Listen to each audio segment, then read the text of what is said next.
L'after avec vous jusqu'à minuit et je vous l'ai promis, toutes les infos mercato du jour, c'est tout de suite.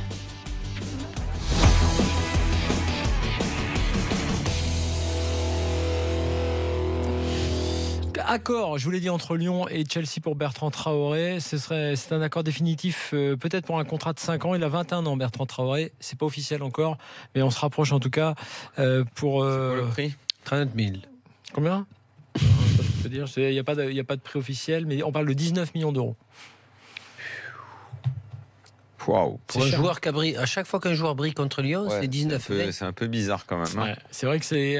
Attention, j'ai eu un gros débat sur Twitter parce que j'avais dit qu'il était moins technique que d'autres joueurs à l'Ajax. Alors les mecs m'ont dit c'est un super joueur. Younes qui était pas mal. À l'Ajax, je prenais l'avant-centre. Comment il s'appelle ? Qui est parti à Everton. Non, pas Klaassen. Dolberg. Voilà. Oui, Dolberg.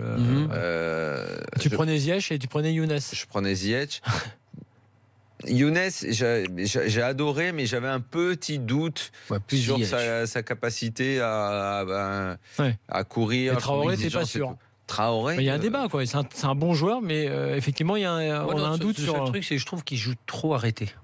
Bah moi je suis d'accord. Dans le jeu de Lyon, franchement, il y avait les deux mecs. Comment il s'appelait le mec qui était devant la défense ? C'était pas Ziyech. Il y en avait un autre qui était avec un nom là. Je sais pas. Tiens, tu sais quoi ? On va parler de Lyon tout à l'heure parce que ce sera ton avis tranché. Juste quelques infos sur Mario Balotelli du côté de Nice, puisque le président a affirmé qu'il était prêt à prolonger avec Nice. On va écouter Jean-Pierre River qui a été interviewé aujourd'hui par Nassim Tirech et après je vous redonnerai quelques infos. Je peux vous dire 2-3 choses. La première, c'est qu'on a un joueur qui a envie de venir à Nice et de rester à Nice. 2, qui est prêt à faire des efforts financiers. Mais 3, que pour l'instant, on est encore en train de travailler. Donc, je ne peux pas en dire plus. L'an dernier, concernant Mario, vous nous aviez dit que c'était 5% de chances qu'il vienne au club. Est-ce qu'on est monté à... Je viens de dire que je ne pouvais pas en dire plus. Voilà, pour Jean-Pierre River, qui a quand même dit 2-3 petites choses, parce que l'info selon laquelle Balotelli serait prêt à faire des efforts pour venir, c'est quand même un peu différent de la situation de l'an dernier. Alors on parle d'un contrat une prolongation sur 2 ans de contrat et un salaire de 450 000 euros. On dit prolongation, puisqu'il avait signé qu'un an. Oui, il n'y a pas de prolongation. Oui, non, tu as raison. Ce sera un contrat de 2 ans. Tu as raison, ce serait la prolongation de son aventure, mais effectivement, ce sera un nouveau contrat de 2 ans, salaire de 450 000 euros. Il aurait donc décidé de rester dans sa tête par rapport au mondial, par rapport au fait d'essayer de jouer avec l'Italie. Voilà. Est-ce qu'il a autant d'offres que ça, ce Balotelli ? C'est ça la question que je me pose. Moi, je pense qu'il n'a pas. Je crois même qu'il n'y a pas d'offre. Et je pense que c'est une bonne idée des Niçois d'essayer de le faire rester. Ça, je suis d'accord. Je crois que Balotelli peut même faire une saison plus belle que celle qu'il vient de faire, plus aboutie, comme tu dis, c'est-à-dire plus régulier. Je crois qu'il a envie effectivement de retrouver l'équipe nationale pour la Coupe du Monde. Ça peut être le bon plan pour les Niçois de faire en sorte de le garder. Ouais.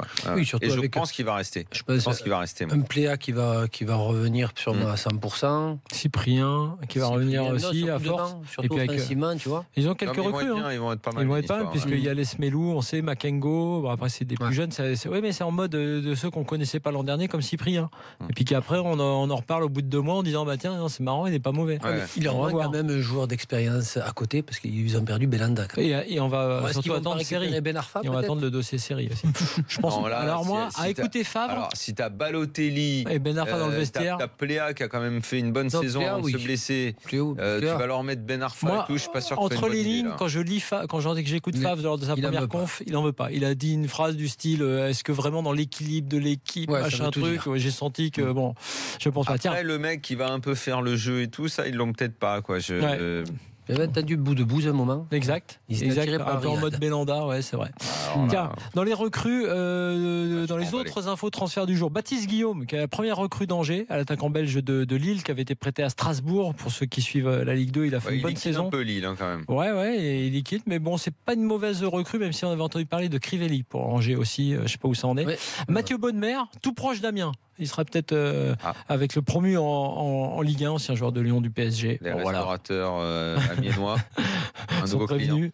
Il devrait évoluer en défense centrale. Après, pour des transferts, des joueurs qu'on connaît moins, un Belge de Saint-Tron, le Belge Stef Peters qui signe à Caen. Mathieu Deplagne, le Montpellierin, première recrue de 3. Et puis Lacazette, ça y est, a trouvé un club. C'est Darmstadt, mais c'est Romuald Lacazette, c'est son cousin qui s'engage à Darmstadt pour 3 ans. C'est pas mal Darmstadt.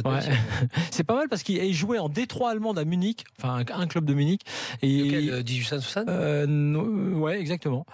Ça aussi, ça fait partie et il joue en D2 allemand. Ça aussi, ça fait partie des clics. Sur les sites, mais Lacazette, c'est un, tu dis. C'est en Allemagne. Non, mais ça, c'est les clics marrants. Tu fais, c'est le clic marrant, ça. C'est le mec qui t'a berné. C'est un clic. C'est le mec qui t'a mis le porte-monnaie avec un fil, tu sais, à l'ancienne, au coin de la rue. Ou le billet de 500. C'est ça. Ça me faisait beaucoup rire. Moi, je mettais le pied, mais devant, jamais sur le portefeuille. Voilà. Et tiens, Franck de Boer, tout proche de Crystal Palace. Franck de Boer, l'entraîneur, l'entraîneur néerlandais. Et dommage parce que je l'aurais vu plutôt. Donc, il va diriger Mandanda alors. Oui, qui risque de rester. Avoir du mal de venir pour et venir officiel, Salah à Liverpool. Pas mal quand même. Le Romain. Le Romain Salah. Je croyais celui de Nantes, tu m'as fait peur. Non, Mohamed Salah. Pas le chou, pardon. Mohamed Salah, très très beau joueur. Voilà pour les infos. On parlait de Marseille. Ah bah oui, ça c'est un joueur comme mais Salah. c'est cher. Non, c'est cher. Très cher. C'est cher. McCourt, qu'est-ce qu'il a dit quand il est venu 200 millions. Les Marseillais, vous allez voir. Tiens, tu sais quoi? Combien ils l'ont acheté Liverpool? 40, ils ont mis au moins. J'ai plus les sommes. Mais alors Romain, il a pas ça. Ouais. On va vous reparler de l'OM tout à l'heure. Il a fait Chelsea, il a fait Fiorentina, il était bon de partout. Plus de 40 millions. Combien on me dit dans l'oreillette? 40. Liverpool. C'est le prix, c'est le tarif, de toute façon, c'est jamais en dessous de 40. Offensivement, Liverpool, c'est énorme. En Angleterre, tu achèterais en dessous de 40. Allez, dans quelques instants, et ce qui tombe bien, c'est qu'on va parler de Lyon avec l'avis de Daniel. On va parler de l'OM avec la rubrique Fait ton mercato, puisque tu parlais de McCourt et de ses moyens. Et Ali va nous parler du pillage des jeunes Français, les clubs qui sont pillés avec des jeunes qui ont parfois 12, 13, 14 ou 15 ans. Allez, dans quelques instants, l'after revient, on est ensemble jusqu'à minuit. À tout de suite.